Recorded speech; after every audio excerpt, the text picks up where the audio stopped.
It was actually illegal to celebrate Christmas in the United States. Like literally, you would get a fine for celebrating Christmas. We're finally in my personal favorite season of the entire year. My favorite holiday is Christmas, but Christmas has had the most persuasion and rebranding than any holiday that we celebrate. Now, there are a lot of starting points of Christmas, but the big tipping point was definitely Rome. Now, Rome used to celebrate what's called Saturnalia. It's basically just a big drunken party to party the end of the harvest. And people getting drunk and disorderly and just partied throughout the days. Now, Rome had a branding issue at this time. They just brought in Christianity as the state religion. And they had this big party, Saturnalia, where everyone was gambling and drinking and cross-dressing. And they said, okay, how can we fit this into this new Christianity role that the state is playing? Well, you can keep partying, but we're going to call it Christmas. Keep doing what you're doing as long as we bring in Christ and religion into the party. Now, people kind of iffy at first, but over time, Rome rebranded this idea of partying and celebration at this one time of the year, and they rebranded it to be religion oriented. Now, people were a little disgruntled at first, but hey, I get to party. All right. Fast forward some time.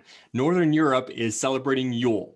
Yule, again, happens at the end of December when the harvest is dying, the plants are dying. They actually celebrate by burning big logs and dancing around evergreen trees. And if that rings a bell, the evergreen tree, foreshadowing to the Christmas tree later on, it was, again, just a drunkenly good time people were having because depression was increasing this time of year.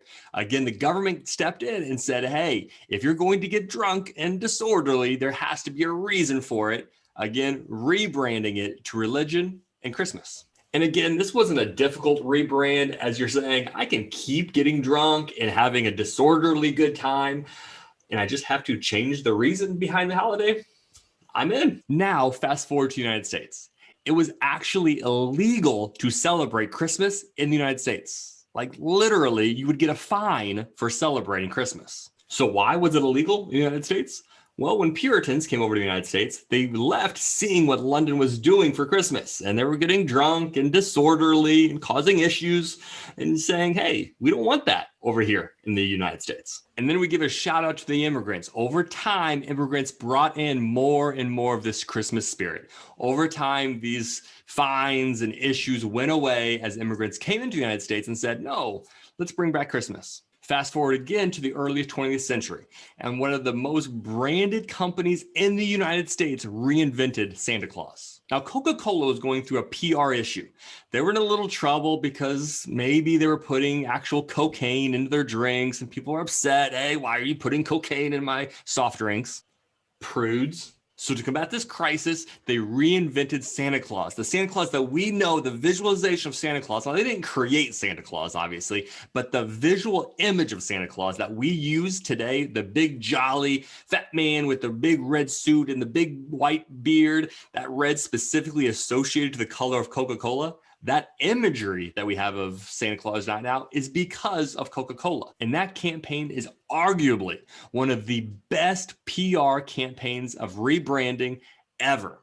And to this day, there are a lot of individuals who believe that the Coca-Cola with the Santa Claus on the cans tastes better and has a different formula somehow than the rest of Coca-Cola. So they sell out dramatically quick of those cans with the Santa Claus on the cans, much quicker than traditional Coca-Cola. So yes, Coca-Cola, the soft drink company, had a huge impact on the branding of Christmas as we know it today.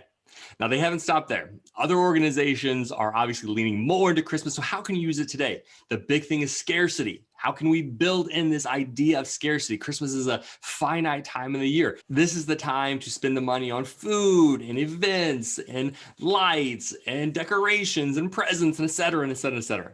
The idea of scarcity is causing people to actually buy more during the Christmas season.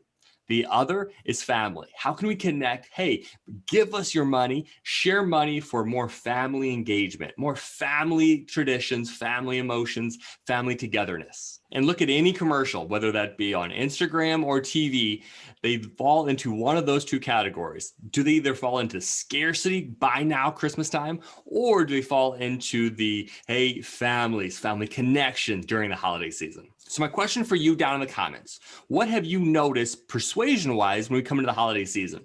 Whether that be Christmas, Hanukkah, Kwanzaa, anything that we're celebrating during this holiday season, what campaigns have you noticed? What has stood out to you specifically? And what kind of tactics have they used to dive into the holiday season to hopefully get you to buy that thing or donate to that cause? What have you seen? In the comments below, let me know. Additionally, are there any other holidays you would like a segment like this about, where we break down the branding over time and how a holiday has been rebranded over time? If there's a holiday specifically that comes to mind, put it in the comments below. The video last week was about social media updates in the month of November, and the comment of the week comes from Eva. Eva says, the hologram is so interesting. I'm sure it is very expensive now, but as we've seen with things like computers in the past, it'll probably not only decrease in costs, but also in size in about 5 to 10 years. So when you're celebrating these holiday seasons at the end of this month, know that it is fueled by persuasion and multiple rebrands. We'll see you next year.